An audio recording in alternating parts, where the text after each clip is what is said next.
వచ్చినాడు.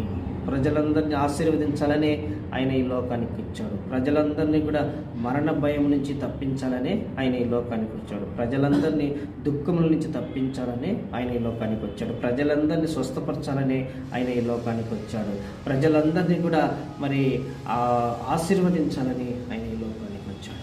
కనుక దేవుని యొక్క రాక ఎంత గొప్పదంటే ప్రజలందరికీ సంతోషం. ఎందుకంటే మరి ఆయన వచ్చితే అందరికీ కూడా ఆశీర్వాదం. యేసుక్రీస్తు ప్రభువారు ఈ లోకంలో ఉన్నప్పుడు ఒకసారి 3 దినాలు ఆయన వాక్యం చెప్పాడు అన్నమాట.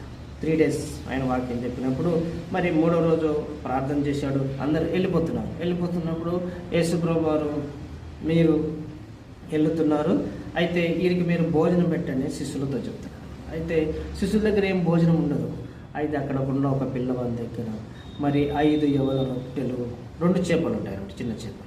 అవి మరి ఇవే ఉన్నాయండి, ఇంతమందికి ఇవి ఏమాత్రం అయితే సరిపోతాయి అంటే సరే తీసుకురండి అని యేసు ప్రభు తీసుకుంటాడు.